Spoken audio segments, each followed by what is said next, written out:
Good morning. Good morning. This is Meditation Reflections, and welcome. Thank you for being here. Yes. And we got a very good meditation this morning. Lots of information. We hope we don't go too long. I don't think we will. Nope. We'll try to keep it concise. But what I got was how we perceive things. And starting with the senses, we have the normal five senses. And our main one is vision, of course, and we see what's happening in the 3D world. A few of us can see a little beyond that. Might see ghosts or orbs, or some people can see spirits from those that have passed on, and mediums especially. But are they seeing them with their physical eyes, or are they seeing them with their inner eye? Mm-hmm. And so we have this inner vision. Our pituitary gland is also known as the third eye. And with our third eye, we can actually see on multiple levels, different dimensions. You can see anything from demons to angels and everything in between. So, yeah, our inner senses have a much broader range. Mm. And the way how we perceive is a difference. Like in a visual field, if it's all the same value, I guess the term it would be, it's very difficult to distinguish what is there. It's only when we have contrast that we see things. Or movement, Something different. Something different. So contrast is what we perceive. And then we have the understanding of the many levels. It's seeing something and trying to understand it, and then another perspective or another level of understanding, that seeing the broader picture can change that understanding a little bit. Another way to think about that is the word cosmology.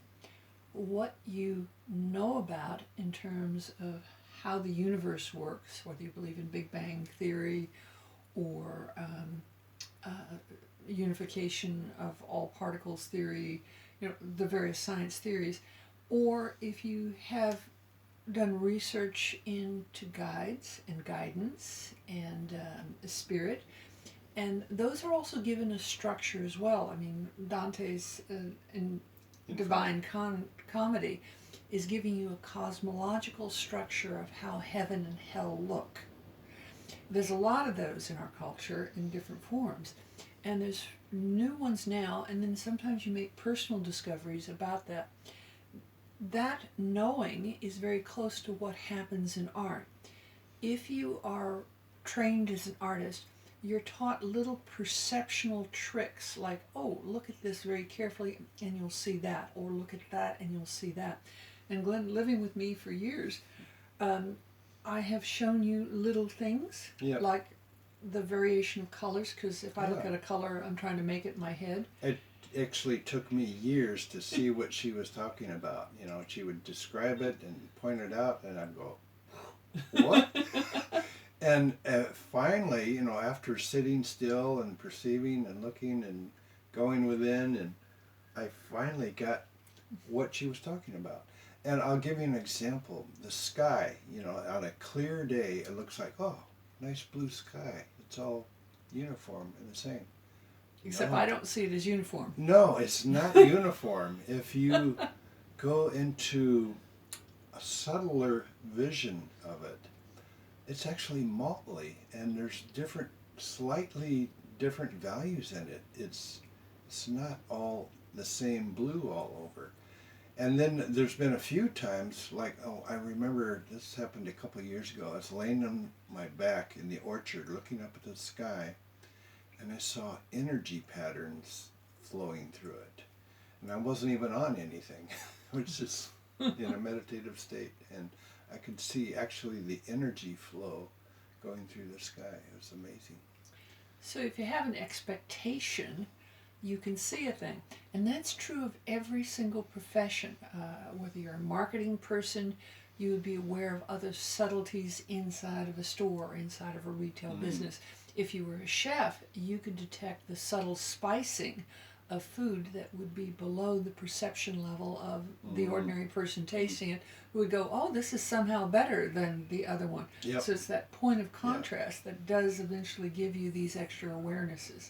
The beauty is in the details. Yeah, it is. And sometimes we don't even perceive them, but we somehow sense them on other levels, even if it's not on a conscious level. And that's the other levels of perception and the points of contrast that makes that information available to you. There's a lot of those, and it's a matter of working through which levels of awareness you care to be working with. Yeah. Okay. So a lot of information, and I will add the little bit that I got towards the end. This was an interesting discussion this morning. The understanding and compassion are probably just as important for human beings and the human transition as is food, water, and shelter.